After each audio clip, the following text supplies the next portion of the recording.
Yeah, that's right. And this, I was triggered to follow this path of research by Lawrence Gardner, who we had interviewed about his book, The Magdalene Legacy. And it was he who had dug up the fact that originally that Mary Magdalene wasn't presented holding an alabaster jar. It was actually a box. And this box was called the alabastrum.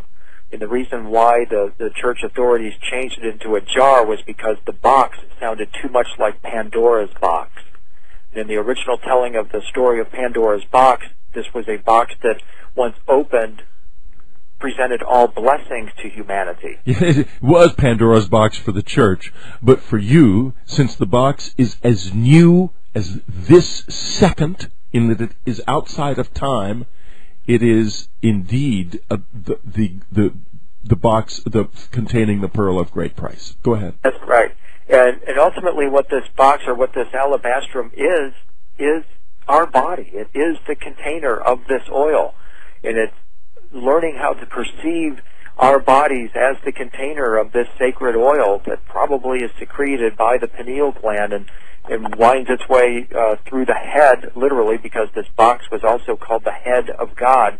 It is through this that we affect this transformation. The oil that we're looking for is within us. It is the purpose of our life's existence, is to learn how to make or manufacture this oil from within. Exactly, from within. It is within your own pineal gland. This is what your pineal gland is about. It is about creating this psychic oil that oils the whole machinery of seeing and being, and enables you to become a traveler in the land of God. William, tell us a little bit about how you would go about making this oil within you. Well, I think that what I know I'm giving you a workout. Don't worry about it. We'll get no, where we really need to go. It. I've always viewed myself as one who points people to the door rather than helps them go through it. So that said, I'm more of a researcher than a practitioner. But what I'm seeing more and more clearly is that it's simply within the breathing that is one of the key entry points to making this oil be secreted from within the pineal gland. One of the most interesting connections that I've ever come across is that between the alveoli in our lungs, which are these tiny packets in our lungs. They look like a cluster of grapes. And the interesting connection here is that not only do the alveoli in our lungs resemble a cluster of grapes, but so does the center of our galaxy, the Holy of Holies of the ancients, what is the heart of the goddess. And I don't think that that's by accident. I think that through the breath is where we really begin to create this link between ourselves and our source at the center of the Milky Way galaxy, which is the source of the vibrations and frequencies that trigger the release of these secretions within the pineal gland. Now, the problem is for most of us is that we spend our lives breathing from the top of our chest. What breath practitioners tell us is that if we're breathing from the top of our chest, we're breathing in a state of fear. And one of the first things that we can do is to become aware of our breathing and to consciously begin to start breathing from deep within our lungs. And in doing so, we are bringing not only the Holy Spirit in, or inviting the Holy Spirit into our bodies, but we are literally prolonging our lives.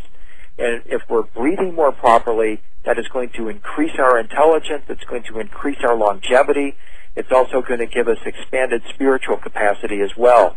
So while it sounds simple, again, the body system is designed not to be a complicated thing. It is designed to be simple.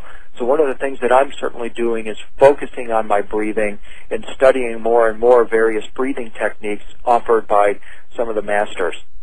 Well, William, it's the perfect answer because, of course, it is the key, and it also links odor with this whole process of awakening. And I give you this exercise, folks, and it's a simple exercise.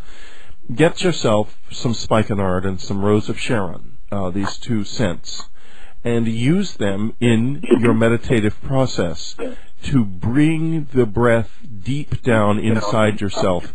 You know, when you've I'm sure heard many stories of ghosts, and people will say, well, if we didn't realize a ghost was there, but then suddenly the house filled up with a perfume.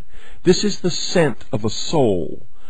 We have a scent on a higher level, and the scent of Rose of Sharon mimics that scent, and the spikenard, it goes deep, deep into you and